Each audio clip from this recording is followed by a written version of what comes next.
आज हम बात करने जा रहे हैं उस कुर्सी की जो भाजपा में सिर्फ कुर्सी नहीं बल्कि प्रधानमंत्री से भी बड़े फैसले की ताकत रखती है।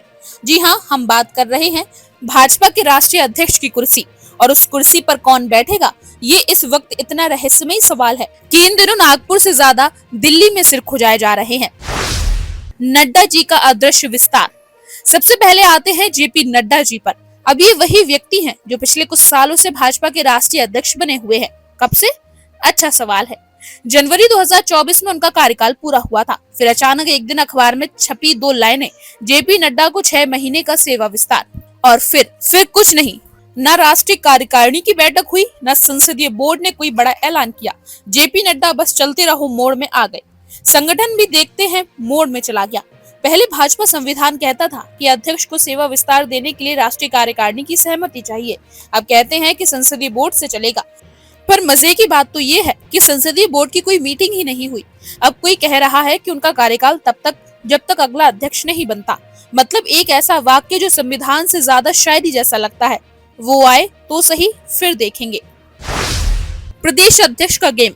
अब आते हैं असली खेल पर। भाजपा के संविधान में लिखा है कि राष्ट्रीय अध्यक्ष का चुनाव तभी होगा जब कम से कम आधे राज्यों में प्रदेश अध्यक्षों का चुनाव हो चुका हो। और अब तक सिर्फ 13 राज्यों में हो पाया है। बाकी राज्यों में चुनाव क्यों नहीं हो रहा, ये कोई नहीं जानता। उत्तर प्रदेश, मध्य प्रदेश, झारखंड, तमिलनाडु, महाराष्ट्र सब रुका पड़ा है। सुनने में आया है कि कुछ जगहों पर नाम तय हैं, लेकिन फाइल ऊपर अटक गई है। अब ये ऊपर कहाँ है, ये तो नागपुर और दिल्ली वाले ही बता सकते हैं।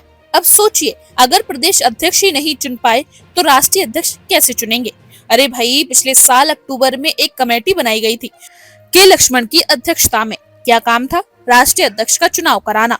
और अब अप्रैल आ गया है, कमेटी अब तक चाय पर चर्चा से आगे ही नहीं बढ़ पाई। दिल्ली से नागपुर तक के सफर की कहानी।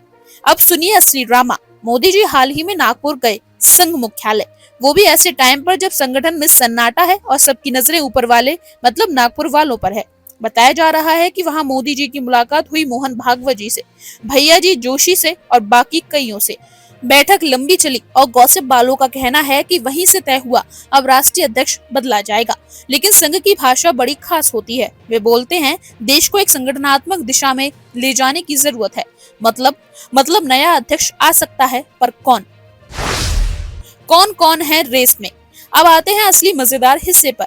वो चेहरे जो इस वक्त रेस में बताए जा रहे हैं। नंबर 1, शिवराज सिंह चौहान, 4 बार मुख्यमंत्री, संघ के बेहद करीबी, भाषण में मास्टर। पर सवाल ये है, क्या अब शिवराज संगठन का आदमी है या सत्ता का? नंबर 2, मनोज सिन्हा, जम्मू कश्मीर में उपराज्यपाल, शालीन, विनम्र और क्लीन छवि। पर क्या जनता के लोकप्रिय हैं? क्या काडर को उनके नाम से जोश आएगा? Number 3, Dharmendra Pradhan, youth friendly, media में अच्छा प्रेजेंस, संघ और सत्ता दोनों से रिश्ता। पर सवाल ये है कि क्या वो सीनियर नेताओं को कंट्रोल कर पाएंगे? नंबर 4, मनोहर लाल खट्टर, हरियाणा के मुख्यमंत्री, पुराने संघ स्वयंसेवक, अनुशासन प्रिय। पर क्या वो अब तक संगठन को संभालने वाले कैरेक्टर माने जाते हैं? अब सुनने में तो कुछ और भी नाम आ रहे हैं, जैसे ओम माथुर या किसी सरप्राइज चेहरे का नाम, जैसे मोदी शैली के कुछ अनदेखे चेहरे। पर जो भी होगा, एक बात तो तय है, मोदी जी चौंकाएंगे। मोदी की पॉलिटिकल टाइमिंग। अब मोदी जी की टाइमिंग की बात करें तो वो क्लॉक से नहीं चलते, वो मौके से चलते हैं। 2005 में गुजरात में आनंदीबेन की जगह विजय रूपाणी लाए, किसी ने सोचा था? 2014 में पार्टी के अध्यक्ष बने अमित शाह, सीधे गुजरात से, और किसी ने सवाल भी नहीं उठाया। 2019 में जेपी नड्डा को लाना, जब लगा था कि कोई बड़ा नेता बनेगा। मतलब मोदी की पॉलिटिक्स में लॉजिक नहीं, इरादा चलता है, और वही इरादा तय करता है कौन बनेगा भाजपा अध्यक्ष। क्या भाजपा की नीति अब संघ के साथ टकरा रही है? कुछ लोगों का मानना है कि अब भाजपा और संघ के रिश्ते बदल रहे हैं। पहले संघ गाइड करता था, अब सत्ता में बैठे लोग सलाह नहीं लेते। मोदी शाह की जोड़ी अपने निर्णय खुद लेती है। नड्डा का कार्यकाल बढ़ाने में संघ को खास नहीं पूछा गया। तो क्या इस बार संघ का हस्तक्षेप बढ़ेगा? क्या नागपुर दौरे का मकसद यही था? कुछ कहते हैं कि संघ चाहता है कि पार्टियां फिर से कार्यकर्ता आधारित नेतृत्व पर लौटे। मतलब क्लीन चेहरा, जमीन से जुड़ा नेता, वैचारिक रूप से प्रतिबद्ध व्यक्ति। तो खट्टर या शिवराज जैसे नामों की संभावना इसलिए बढ़ रही है। क्या हो सकता है सरप्राइज? अब मोदी हैं तो सरप्राइज तो पक्का है। कई लोग कह रहे हैं कि हो सकता है कि एक महिला चेहरा आ जाए।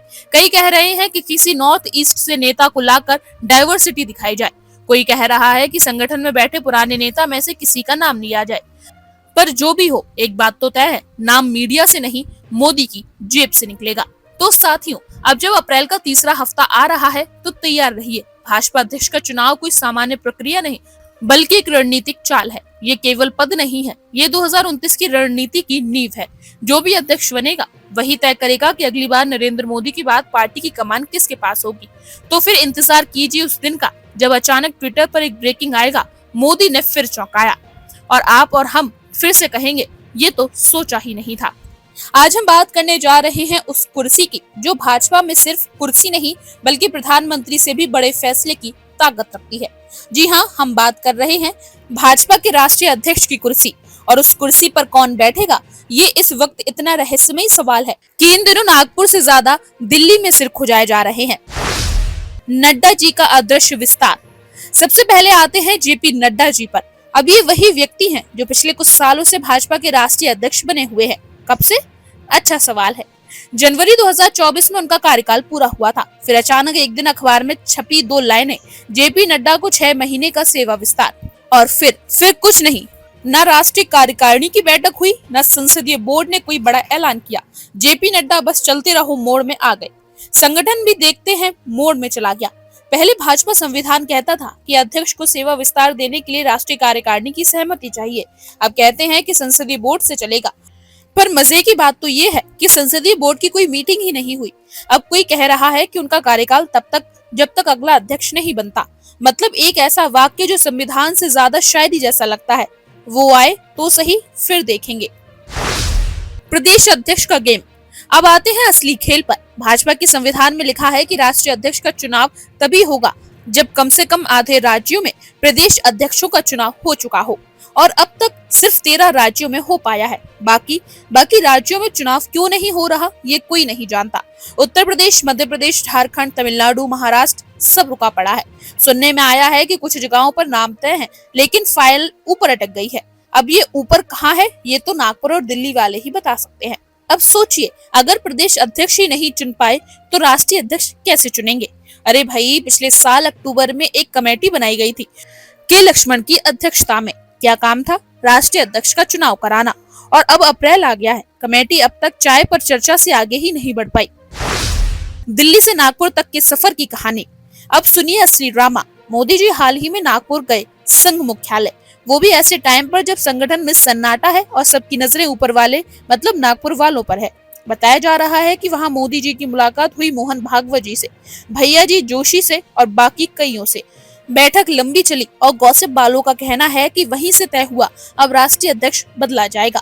लेकिन संघ की भाषा बड़ी खास होती है। वे बोलते हैं देश को एक संगठनात्मक दिशा में ले जाने की जरूरत है। मतलब नया अध्यक्ष आ सकता है, पर कौन?